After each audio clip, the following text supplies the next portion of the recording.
Yung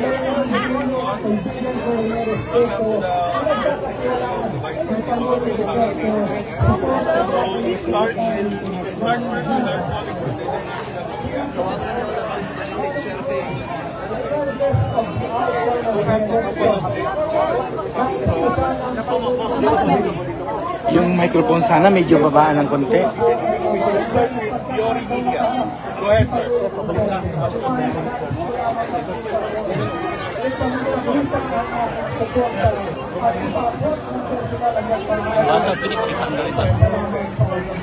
Question from Fiori India. Have you seen your father? And what is his condition? Excuse me, Lydia po ba? Ay, media yan sa akin. Media yan. Ay, sorry. Media kami.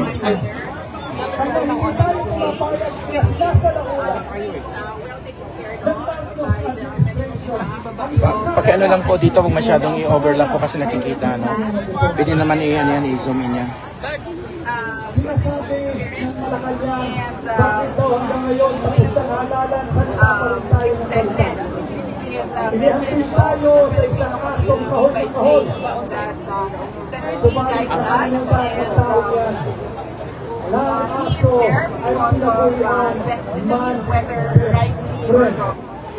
Second question from Fiori India.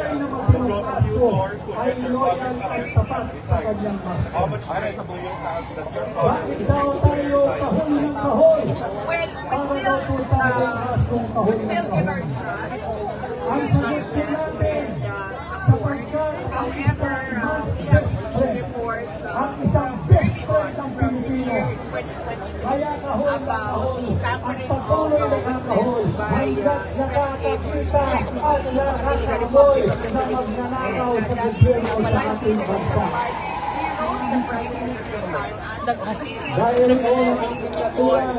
ICC investigation. But we still give our trust, our full trust to the judges and the ICC court that they will be fair and that they will be unbiased and that they will be objective in assessing all the petitions of the defense counsel. Last question. Your father remains one even won a mayoral election. How afraid do you think those in power in the Philippines army he will return and come after them once this is over? Second question from your father remains one. How afraid do you think those in power in the Philippines will even return and come after them? Well, we still believe that former president never went after his political enemies. No one at all in his entire career who was against him politically did he go after. You can see he was in time contest always in all elections with the former speaker, Prospero Morales. And he went on to run for several repeated positions in the House of Representatives, former Speaker Nogales. He died of natural causes. Senator Trillanes, for example, he went after President Duterte from 2015, 2016,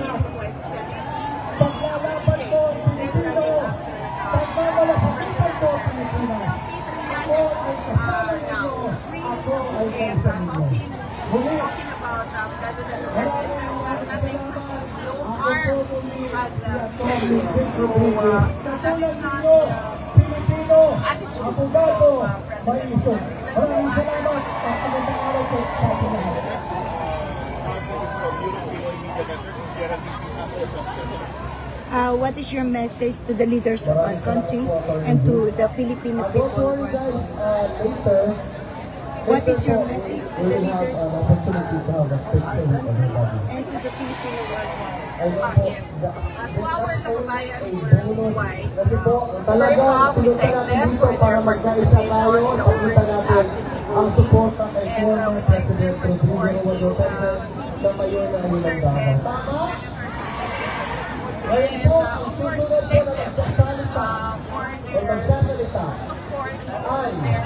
families back home, the Philippines. Alam niyo ba kung sino? Correct. Gusto niyo yung magsalitasan? Ikaw, marami kong sagat On the real issues of the country. itasalita. And that is unemployment, poverty, Ladies and gentlemen, help me in welcoming the former spokesperson. when will be the outtaking of the Hi, former Roque! president? Yes, this is something that he is continually discussing, the outtaking of former president. This is something that he is continually discussing with his lawyers. And yesterday I asked him about it and he said that I just want to talk to my lawyers about it. But my personal feelings is that he was addressing it to, I think, the world. He said, thank you very much.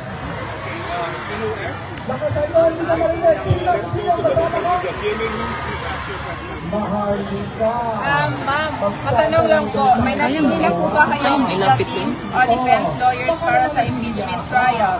Pareho po ba sila ng team na nag-represent sa inyo sa Korte Suprema noon? Thank you, ma'am. Sa Korte Suprema, kaso doon kami sa Supreme Court, meron akong disbarment cases. And mga disbarment cases ko doon ay unang lawyer ko ay ang father-in-law, si Mas Marquez. And then ang susunod na lawyer ko doon ay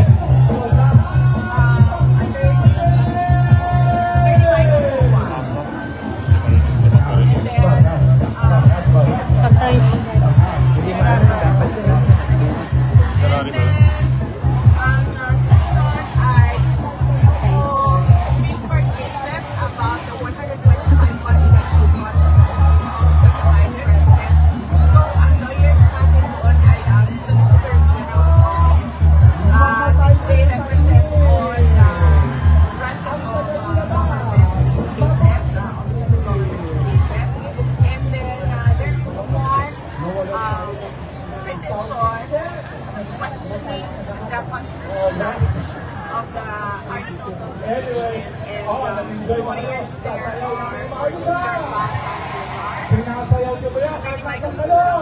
Maraming salamat po. Isa pa po follow-up question. Ma'am, ano po ang reaksyon niyo sa ulat na ipapakancel ng gobyerno ang passport ni Atty. Harry Roque dahil sa warrant of arrest sa kasong human trafficking? Bilang isa sa mga kilalang taga-suporta ninyo, may nais po ba kayong ipayo o mensahe para sa kanya? Well, yes. Naawa ako kay Atty. Harry Roque dahil sa totoo lang, ang kinagdap ko ay yung persecution sa kanya ay dahil sa pagpapakita niya ng support kay dating Pangulong Rodrigo Duterte at syempre sa taklakan ng pangalawang partido. At confident naman ako na sobrang galing na abogado ni Atty. Harry Roque na kaya niya sa akin. Ano man yung mga asasyon para tanggapin ano yung persecution na gagawin sa kanya. Ang advice ko sa kanya lang, actually wala akong advice sa kanya. Lagi pagkakikita kami, tinatanong ko siya, kamusta siya, at lagi ko siya sinasabihan na mag-ingat siya dahil yun sa cancellation ng passport. Maraming salamat. And last question po, after this visit po, may plano na po ba kayo kung kailan kayo babalik sa Pilipinas? Yes, ang flight namin pabalik ng Pilipinas is either June 3 or June 4 at inaantay lang namin yung confirmation kung pwede ba talaga kami makabisita sa detention unit. Maraming salamat po. Thank you very much. So let's move on to SMNI. Ay, naku, wala na rin oras, wala pa ako nagpapakit. Magsasalita na ako sa ganila. May expression, na-counted ang bangag-bangag bang! That's national anthem. Anyway, maraming salamat po sa inyong suporta kay ating Tatay Tino. At siyempre, narinito tayo. Hindi lamang para dumarte ng happy birthday kanina kay... Sino susunod na presidente? Correct. Sino pinakapagaling na presidente?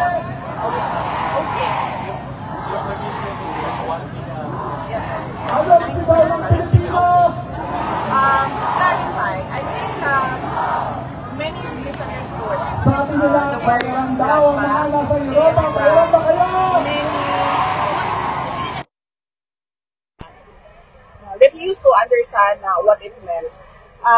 We have always said that the impeachment is a political persecution. It is the administration going after me after I resigned from the cabinet. And if it's a persecution, it's some sort of crucifixion against me. Diba? And so when there's a crucifixion, there's blood. So it's a bloodbath, my bloodbath. So I'm just sad that many people refuse to understand the context wherein I give statements.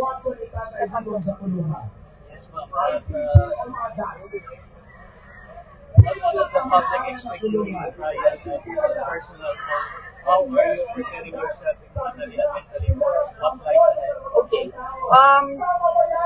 From the defense, the people can expect that they will do their utmost, their best, in protecting the rights, my rights, as an accused in an impeachment trial, and they will do their utmost as well to answer the allegations, the accusations. They have prepared for this since 2023. And how am I preparing myself mentally and emotionally? Well, emotionally, I don't feel anything at all anymore about the impeachment, because the first time I heard it in November 2023, from the mouth of former Congressman Castro, I was already preparing for it. Physically, I prepare for everything by making sure that I get the 8 hours of sleep and the vitamins that the doctors recommend that I take daily. Given that legal proceedings in the Philippines have seen and highly politicized, do you believe fair trial is still possible in this case? For the impeachment? Of course not.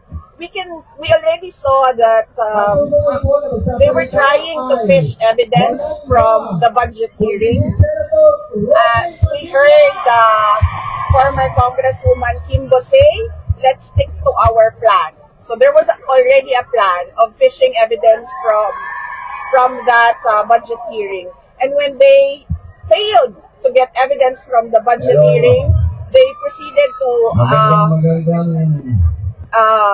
investigation in aid of legislation about confidential funds, and yet it was only the Office of the Vice President that was invited to that hearing in aid of legislation, and no other department was invited to speak about confidential funds. And what they did there was harass, threaten our staff from the Office of the Vice President. So you can see the pattern here. And then when they failed to get evidence from that investigation in aid of legislation, they proceeded to just file the articles of impeachment, from which we can see that there were 3 articles of impeachment that was filed wherein they did not follow the procedure. And there is a question as well about the verification, because how fast did you get signatures of 300 plus congressmen in just a span of a few hours, wherein we question if the members of the House of Representatives who signed read the articles of impeachment. President Marcos Jr. said she doesn't want you to be impeached. You have something. As I said yesterday, our personal feelings and our personal problems are not important at this point. What is important at this point? What are the things that are important at this point? Is our country, the issues that we face, and of course, our kababayan, taong bayan, not just the Filipinos in the Philippines, but the Filipinos abroad as well. Thank you, ma'am. Last question, ma'am. On a lighter note, ma'am, may I ask what is your birthday wish this year? My birthday wish this year is for all Filipinos to be always healthy, since that is something that money cannot buy. And nakita ko sa trabaho ko when I was mayor, when I was vice mayor, hanggang ngayon sa Office of the Vice President, na kapag merong nagkakasakit sa pamilya ay naghihirap at nagkakautang-utang talaga ang pamilya. Kaya I wish to God that He will grant all Filipinos worldwide good health. Ako, ma'am, ano po, advance greetings na lang po para sa Father's Day kay PRRD. Yes, I wish PRRD a very happy Father's Day, and I wish that he feels happy and proud of his children, and we thank him for his generosity to us, and we thank him for the time that we have with him in the detention center, wherein he is just a regular, normal human being and not the mayor or the president. Okay, thank you very much. Next, Billionario News Channel, please. Yes, good morning po, Vice President Sara Duterte. Yeah, I'm Billionario from Billionario Channel. And I have 3 or 4 questions. Yeah, the first question is, Representative Laila De Lima warns against moving the reading of articles of impeachment from June 2 to June 11, and according to her, the impeachment might not push through. Do you still believe that the Senate will push through the impeachment trial, given that they moved the presentation of the articles of impeachment? At this point, sir, I really do not know if the impeachment trial will push through. But I told the defense team that they should prepare for whatever eventuality. And we leave it up to the Senate to decide on the articles of impeachment. We do not know what will happen. What is important is that the legal defense team is prepared. The second one is, what's your reaction to Torres' appointment as PNP? That's my reaction, sir. Next question. Last question po ninyo. Yun, sir. Okay, so this one. No comment talaga on the reconciliation kasi sabi ng arrest niya, kailangan mabalik si former President Duterte for that to happen. Yes, that is the sentiment of the millions of Filipinos, not just in the Philippines but worldwide. No, that is their sentiment. But my stand is, whatever personal grudges that we have, whatever personal problems that we have with each other is not really important. What is important is that the administration focus on the problems that we see every day in our country. We want a better life, a better Philippines for everyone. And that is the job of the president, that is the work of government, and we want them to focus on that. And as I said, the personal problems are so tiny in the universe of problems of the Philippines. Thank you very much. Next, UNTV. Hello, Madam. Any parting message from the President mo? And what's his message for your birthday? Si President Duterte. Message niya po for your birthday. Oh, did I ask him maghapon what his message is? Also, sabi niya? This is destiny. You have to tell your friends. And my destiny. Oh yeah, I don't want to. Wag na lang yung it's private. His wish for me. But the other question. Yes. Oo. Nagpapasalamat po ako sa lahat ng mga kababayan natin na ang dami pong nagpapadala ng messages, ang daming gumawa ng videos, ang daming gumawa ng art cards, madami ang nag-celebrate, hindi lang sa Pilipinas but around the world. Kasama na dito sa The Hague, ang daming mga Filipinos from Europe and other continents who came here today to celebrate and to do the rally with us. And I am truly blessed because I am one of the few individuals wherein my birthday is celebrated around the world. And I am honored and I am very proud because of that. We're last outlet, Rachel Camao, please. Tanong ko lang po, for now, gaano ho kalakas yung defense team at Duterte para ipagtanggol siya sa Yes, opo. Naghahanda na po sila sa kanilang gagawin para sa September. Pero bago pa man umabot ang September, meron na rin silang mga ginagawa na nakapaloob sa Rome Statute para gawin na mapadali ang dismissal or unrelease ni Pangulong Duterte. Yun ang dasal natin lahat. Kagahapon, kinausap ako ni Attorney Harry Roque at meron siyang mga naisip na pwede pang gawin para magawa ng paraan ang pag-release kay dating Pangulong Rodrigo Duterte. At yun ay isa sa mga agenda ko sa susunod na mga meetings ko na kasama ang mga abogado ni dating Pangulong Duterte.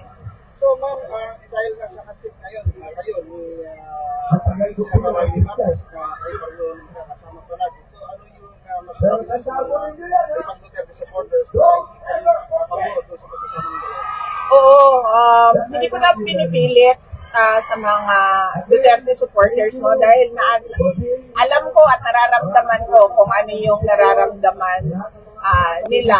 Pero sa ngayon kasi, unang-una, kung makita ninyo, ay isa siya sa mga pinaka masipag tumulong sa kaso ni dating Pangulong Rodrigo Duterte. At isa siya sa mga kasi stress sa pag-iisip kung paano ba makauwi si dating pag-iisip ng mga paraan kung paano mauwi si dating Pangulong Rodrigo Duterte. At isa pa ay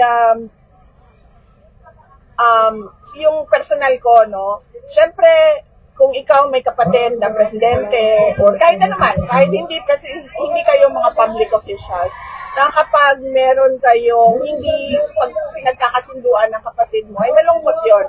Lalong-lalo na kapag hindi ka kinakausap ng kapatid mo. At doon ay naawa ako sa kanya.